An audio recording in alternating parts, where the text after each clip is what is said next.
ऐसे करो ना विदा। प्रणाम स्वीकार करें रानी माँ, मैं अपनी अपनी मोड़ी की ओर से मैं माफी मांगती हूँ।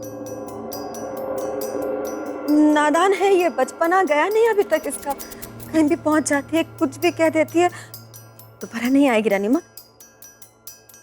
चल मोड़ी चल। रुको।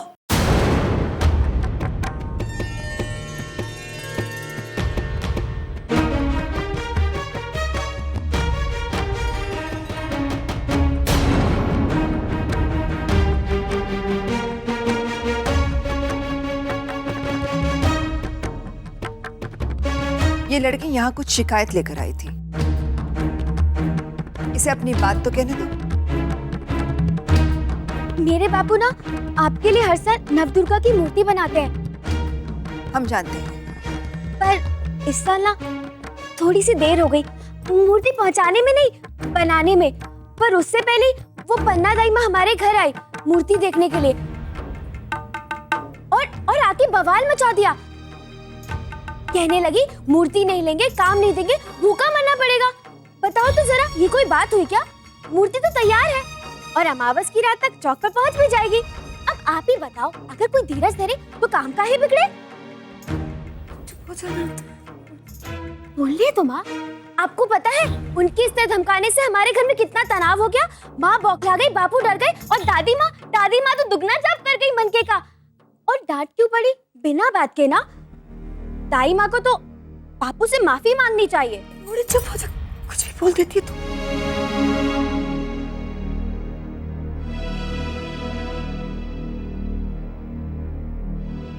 हमें तुम्हारे पिता का काम बहुत पसंद है।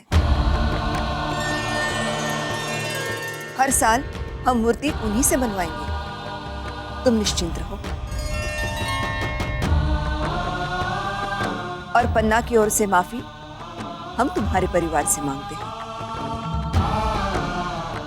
आप तो सच्ची में वैसी ही रानी माँ जैसी कहानियों में होती है।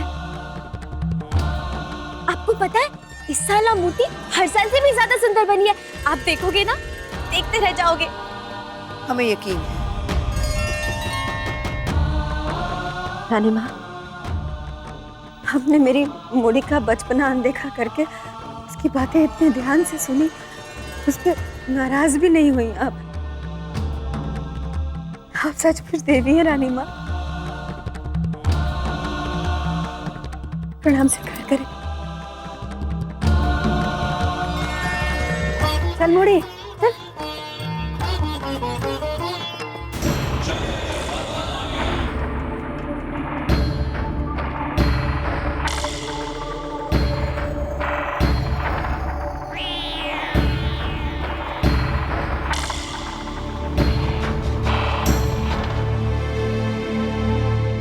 पन्ना, हमें आपसे बात करनी है।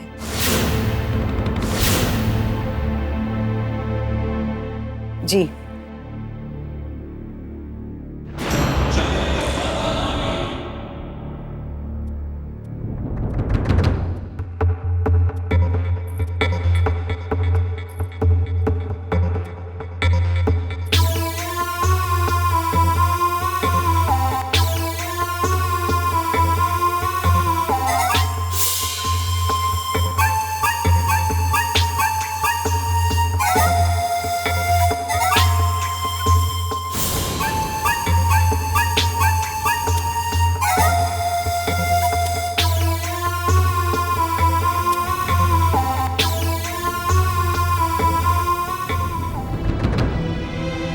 अरे रेवा का तो सारा भवानी गढ़ी देखता है लाखी, तुझे ही दिखाई नहीं देता।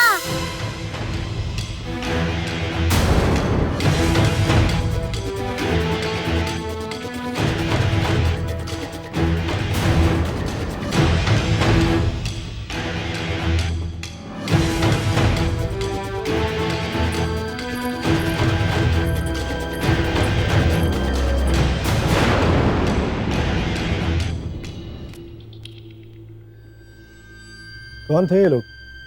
पहले कभी देखा नहीं मैंने। महल की चौखट लांघने की औकात नहीं जिनकी, वो महल के अंदर तक आकर शिकायत कर रहे थे। पर ये थे कौन? बद्री मूर्तिकार की पत्नी और बेटी। देखते हैं क्या मंत्र फूंक के आई है मूर्तिकार की बेटी। मूर्तिकार की बेटी।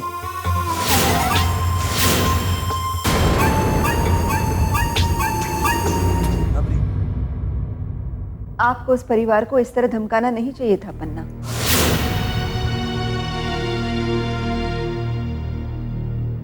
मैं समझ सकती हूँ कि अधूरी मूर्ति देखकर आपको गुस्सा आया होगा, लेकिन इतना पुराना नाता है, उसका कुछ तो लिहाज किया होता।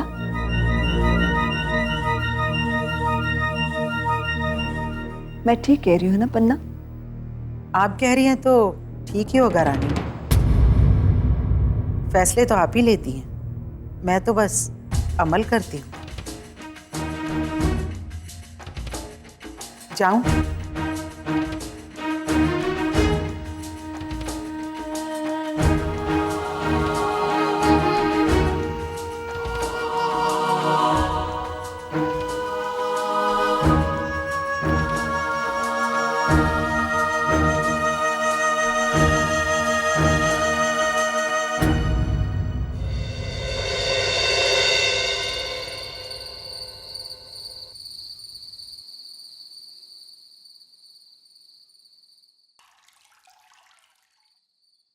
आ गई वापस, ले आई अपनी बूढ़ी को।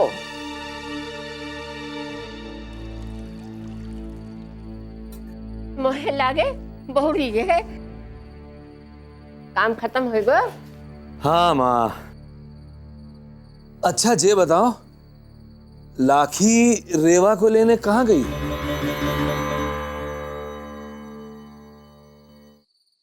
अरे यही कहीं है, आ रही होगी। माँ घसीट कर चल तो रही हूँ। माँ गुस्से की तो कोई बात ही नहीं है, हमने सब कुछ ठीक कर दिया है। जानी माँ ने माफी भी मांग ली है, सब कुछ तो संभल गया है। कुछ नहीं संभला है, उल्टे और बिगड़ गई है बात। मैंने कभी सोचा भी नहीं था कि तू बड़ी होकर इतना बड़ा बोझ बन जाएगी हम पर। चल माँ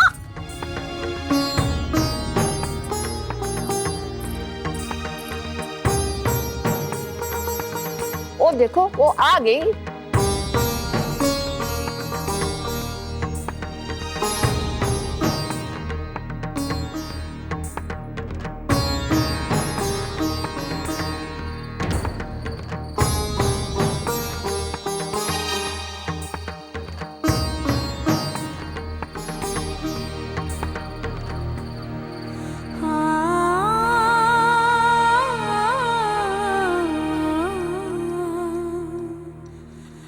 रेवा कहाँ रह गई? चिन्हो नहीं, अरे वो का खड़ी है। ओह, इतनी चुपचाप काय बिटिया, नाराज होगा? इतनी चुप तो मैं कभी ना देखो बूढ़ी को। अरे जे तो बड़ी मुश्किल हो जाइए। हमरी रेवा जे इतनी चुपचाप रहे है तो हमें जे कौन बताएगा कि आसपास में क्या हो रहा है।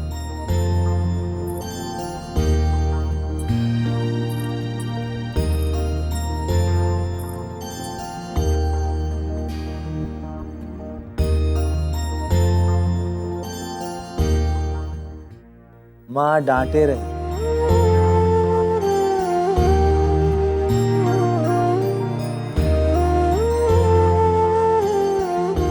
इतनी जोर से हाथ पकड़ा कि निशान पड़ गया। और ये भी कहा, मैं जब से बड़ी हुई हूँ बोझ बन गई हूँ सब पर।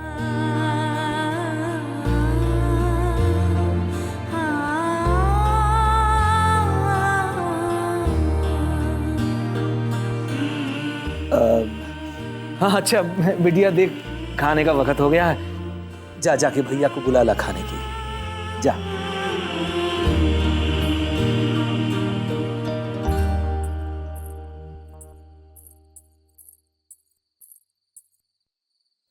इतना गुस्सा काहे हो रही हो रेवा पर?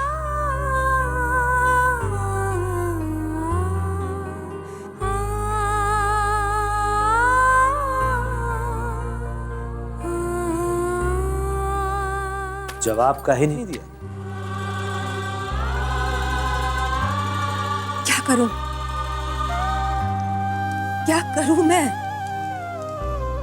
दिन ब दिन तौड़ की तरफ बड़ी होती जा रही है, उसे भी तो कुछ समझ होनी चाहिए कि नहीं? दिन भर बच्चों की तरह खिलन लड़ाई करती फिरती है। डर लगता है कि कहीं कुछ ऊंच नीच ना हो जाए किसी दिन। ऐसा कछु ना होगा शरद की माँ।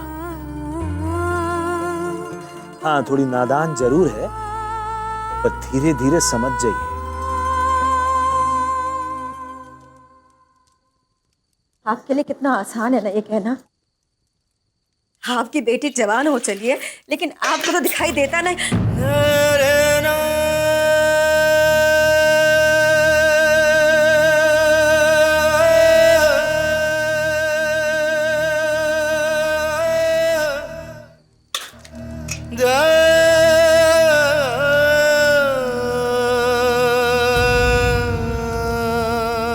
हमरी रेवा हमरे लिए देवी माँ से कम नहीं है। बा का चेहरा देवी माँ का चेहरा है। बा के साथ कभी कछु बुरो नहीं हो सकत।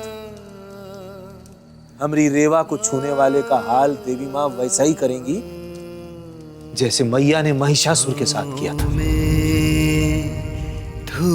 जे केवल एक पिता का ही नहीं, एक भगत का भी विश्वास है। नदी में उफान आने से पहले पुल बांधने में समझदारी है शरद के बापू। आपको अपनी रेवा पे विश्वास है, अपनी भक्ति पे विश्वास है, किंतु हमको इस दुनिया पे विश्वास